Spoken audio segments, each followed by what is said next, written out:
আজ আমি অনেক খুশি। আমার এই রাজ্যে এক কন্যা সন্তানের জন্ম হয়েছে। আজ এই রাজ্য অনুষ্ঠান হবে। আপনি সত্যি বলছেন রাজা? আপনি কন্যা সন্তান হওয়াতে খুশি হয়েছেন? হ্যাঁ রানী মাধবী, আমি আজ অনেক খুশি। সিপাহীকে খবর দাও, আজ আমার রাজ্যের সবাইকে যেন নিমন্ত্রণ করে।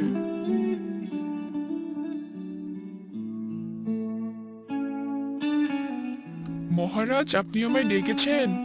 হ্যাঁ রেখেছি। শোনো সিপাহী, তুমি আমার রাজ্যের সবাইকে নেমন্তন্ন করবে। তারা সবাই যেন আমার এই রাজ্যে আসে।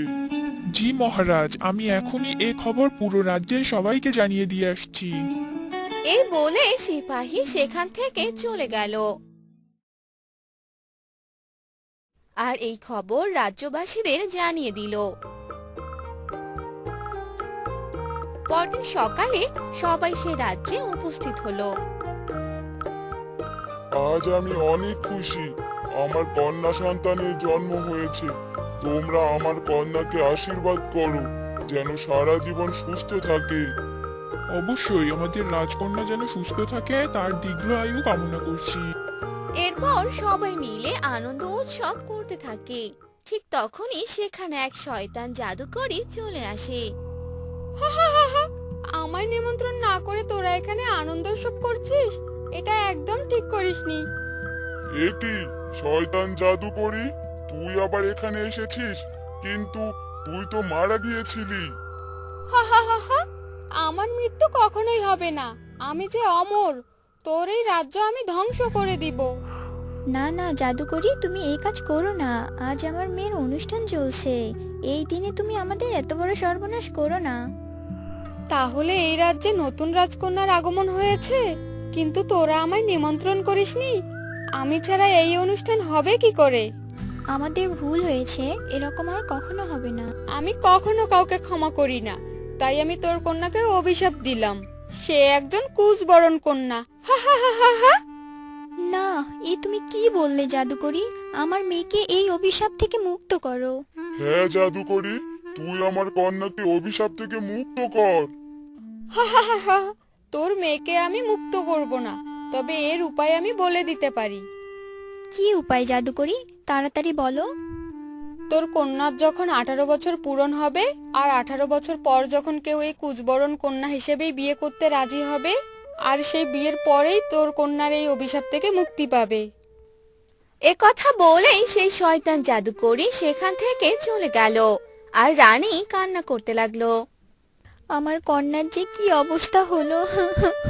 তুমি কোনো চিন্তা করো না রানী, আমরা আমাদের কন্যাকে 18 বছর পূর্ণ হলেই ভালো এক পাত্রের সাথে বিয়ে দেব। এভাবেই দিন যেতে লাগলো। আর রাজকন্যা বড় হতে লাগলো। আর যত বড় হতে লাগলো, সে কুঁজবরণ কন্যা রূপেই বড় হচ্ছিল। মা, সবাই কত সুন্দরভাবে সুস্থভাবে হয়েছে, কিন্তু আমি এমন কুঁজবরণ ভাবে কেন হলাম? আমার যে এমন থাকতে। হ্যাঁ আমার রাজকন্যা, তুমি অবশ্যই সুস্থ হবে। শুধু একটু সময়ের অপেক্ষা। কুঁজবরণ কন্যা হওয়ার কারণে রাজকন্যা বাহিরে যেত না, কারো সাথে মিশতো না, সবসময় একা একা থাকতো।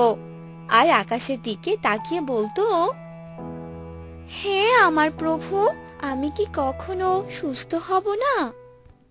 এভাবেই সারাদিন রাত সে আকাশের দিকে তাকিয়ে থাকতো। এভাবে দিন বছর যেতে লাগলো।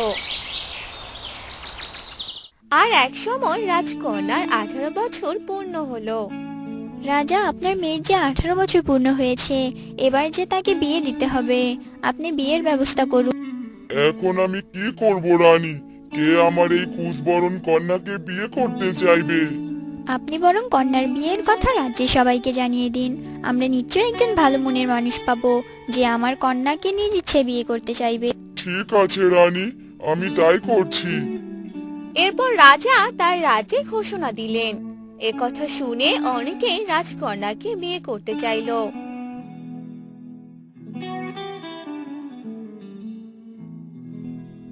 আমি আপনার কন্যাকে বিবাহ করতে চাই। তুমি কি আমার কন্যার ব্যাপারে সবকিছু জানো? যদি না জেনে থাকো তাহলে শোনো, আমার মেয়ে একজন কুশবরণ কন্যা। তাতে কি হয়েছে? আমি যদি রাজকন্যাকে বিবাহ করি তাহলে আমি এই ধন সম্পদ পাবো, সবকিছু তখন আমার হয়ে যাবে। হ্যাঁ মহারাজ, আমি রাজি আপনার কন্যাকে বিবাহ করার জন্য। ঠিক আছে, এবার তুমি যেতে পারো।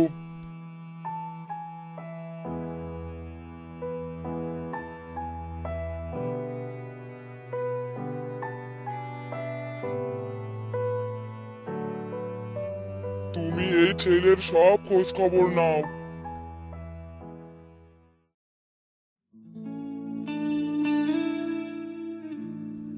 রাজার কথা শুনে সিপাহী ছেলেটির ব্যাপারে খোঁজ খবর নিতে থাকে। এরপর সিপাহী মহারাজার কাছে আসে। মহারাজ, আমি খোঁজ নিয়ে দেখেছি ছেলেটি এর আগে আরো অনেক বিয়ে করেছে। ছেলেটি ভালো নয়, এর সাথে রাজকন্যা বিয়ে দেবেন না। ঠিক আছে, তুমি যাও এবার।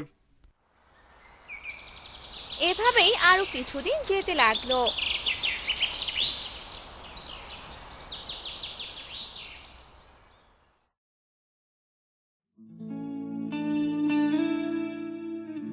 আর একদিন এক ছেলে রাজকন্যাকে বিয়ে করার প্রস্তাব নিয়ে এলো।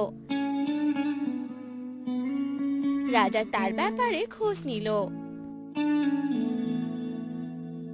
মহারাজ, এই ছেলে অনেক ভালো, নিজে অনেক গরিব তবুও অসহায় মানুষদের সাহায্য করে, নিজে না খেয়ে তাদের খেতে দেয়। এই ছেলে রাজকন্যার যোগ্য, আর রাজকন্যার ব্যাপারে সব জেনেই সে এই বিয়েতে সম্মতি দিয়েছে। অবশেষে আমি এক উপযুক্ত পাত্র পেলাম, আজ আমার অনেক আনন্দ লাগছে। এরপর রাজা তার কন্যাকে সেই ছেলের সাথে বিয়ে দিল। বিয়ে হওয়ার পরপরই রাজকন্যা একদম ঠিক হয়ে গেল, তার অভিশাপ থেকে মুক্তি পেল। মা দেখো, আমি একদম ঠিক হয়ে গেছি, সোজা হয়ে দাঁড়াতে পারছি। তোমায় অনেক ধন্যবাদ, আজ থেকে তুমি হলে আমার রাজকুমার। এরপর রাজা সেই রাজকুমারকে রাজ্যের সব দায়িত্ব দিয়ে দিল, আর রাজকুমারও তার সৎ মন মানসিকতার দ্বারা রাজ্য পরিচালনা করতে লাগলো।